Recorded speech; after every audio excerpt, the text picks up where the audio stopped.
Australia have produced a dominant 8-wicket win inside 4 days at the Gabba, and they take a 2-0 series lead over England, who have plenty of questions to answer ahead of Adelaide. Australia were commanding in all facets of the game. They outbatted, outbowled, and outcaught England. Aaron Finch is here to dissect the game for us. And firstly, let's start with today's action, Aaron. At the start of the day, Michael Neser, who was a controversial selection of sorts as the fourth seamer, Nathan Lyon left out, but he delivered with 5 wickets. What did you make of his performance overall and also of the selection? Yeah, he was brilliant. I think the way that he kept persisting today on what was a pretty flat wicket with an old ball to continue to keep coming, that was an outstanding performance from Neser. He's probably one of the most popular players in Australian domestic cricket.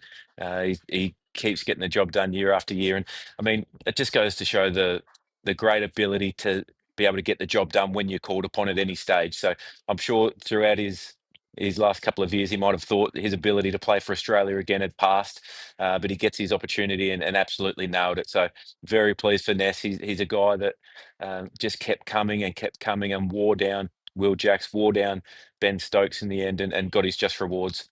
As for the selection, I'm not always sure that the result means that it was the right call. I reckon halfway through that day, Steve Smith would have been wishing that he could turn to Nathan Lyon at some point. So I always just feel as though when you've got four frontline quicks plus a fast bowling all rounder, that if three doesn't get it done is four. If four's not going to get it done is five. So a great result for Australia to get over the line. But I'm sure that at a point there, Andrew McDonald and George Bailey would have been a little bit nervous.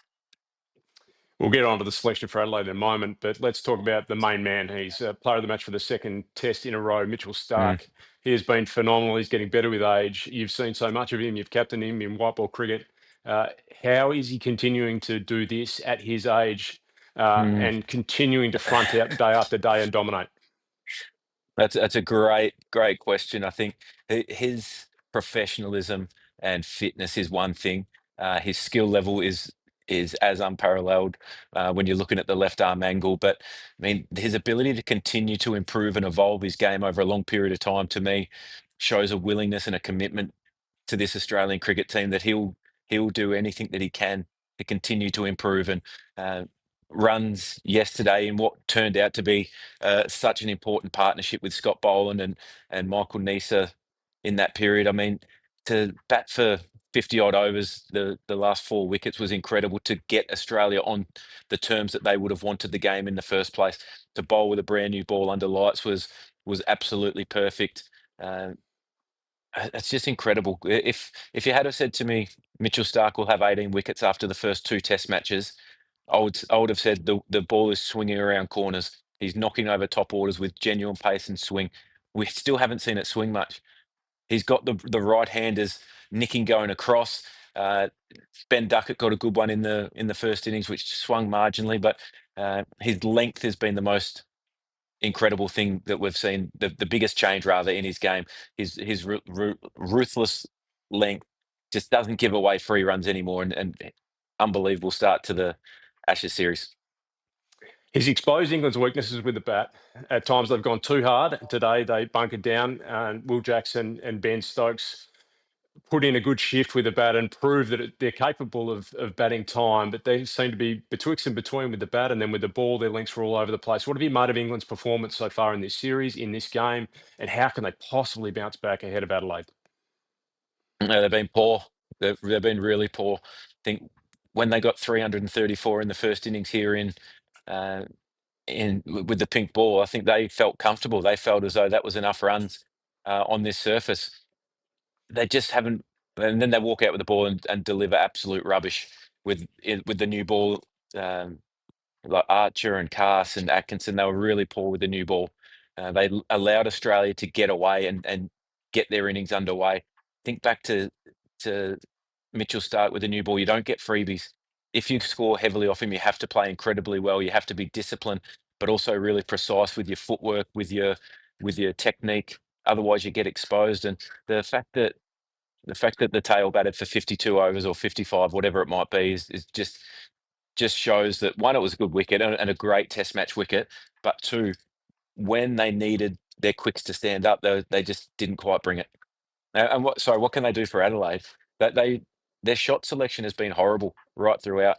I mean, it's easy to sit there and say a couple of caught and bowls that you're really hard done by from the top order, but they're big drives on the up. That's not balls that should be getting you out consistently. And um, I think 16 of the top order wickets have been caught dashing away to balls on the up, going across them. It hasn't been disciplined enough. And I think today was almost Ben Stokes saying, "This is what we need to do. I'll show you what we need to do," because obviously the words aren't ringing true inside the dressing room. Australia have shown the way on the other side with the bat. Their even Mm. contributions across the board in this game were fabulous, and their shot selection was incredibly good. What do you like about the way that this particular batting unit functioned together? And then, as a second part to that, how does Australia's selectors manage what is coming with Usman Khawaja likely to be fit ahead of Adelaide? Yeah, they're a couple of really good questions. I think what I loved about the Australian innings was that they soaked up pressure when they had to. I mean, Cameron Green's was a really poor dismissal. I chatted to him this morning, and he said, "Oh, that's not going to look good in any highlights. In when I retire, that it will still get brought up." So he understands that, he was okay with it. He said, "I was just trying something, it didn't work." But overall, I thought the discipline that Australia showed, the respect that they showed to situations in the game where you go, right, now the game is in the balance. This is a big moment. It might be for 4 overs, might be for 6 overs, but they showed the respect to the game that they needed to, and um, they were able to fight their way through difficult situations. And it always gets easier. It got easier and easier to bat the longer you're out there, and then they got their rewards. And as for selection, oh, if George Bailey had a tough call to make this test, he's got another tough one to make next test. If Usman Khawaja's fit, I just can't see how Australia would change that top order right now with Head and Weatherall. They look like a good opening partnership together. That they've got the rapport which you need at the top of the order. Uh, Josh Inglis come in. He played well. He got a good ball in the first innings. Uh, Nathan Lyon absolutely comes straight back in. That's not even a question. I didn't think it was a question that we even needed to ask in the lead up to this Test match, and I was proven wrong there. But uh, he comes back in, and it's probably Brendan Doggett that goes out for Nathan Lyon, and it's probably Michael Neser who goes out for Pat Cummins if he's ticked off fit to go, which by all reports he is. So from that point of view, there will still be a couple of changes. And when you look at the Australian side being 2-0 up and you say, is the next team going to be stronger? The answer is probably yes. So there's some really good selection headaches for Australia leading into the Adelaide Test. Australia getting stronger, 2-0 up in this series. They head to Adelaide in a week and a half's time. England have so much work to do. If they are hoping to go home with the urn, Mm. they've got to win 3 Test matches from here. Yeah, it's only ever been done once, I think, back, and it was Australia in 36, 37 from memory off the top of my head. I'm sure that I can be absolutely corrected if that's not right, but incredible uphill battle England are facing here, having to win 3 Test matches now. Adelaide is a place, albeit with the pink ball in the past couple of years, Australia have really made it home. Um, they know how to play the conditions well. It can be an unusual wicket. It's got some characteristics that Australia, I think, will be able to exploit. But England just need to bounce back. They need to show some discipline. They need to show some pride, I guess, and be prepared to bat like Joe Root did in the first innings. Be prepared to bat like Ben Stokes did in the second innings, and put a high price on your wicket. You can get rewarded. You can play however you want once you get in. Once you've assessed conditions, you can't do it each and every over. You don't have to dominate every over. You can think about dominating on day 5, on day 4 when everything's in your favour and you've got a tiring attack. Um, but it'll be a great Test match. It always is in Adelaide. The wicket there provides a brilliant contest.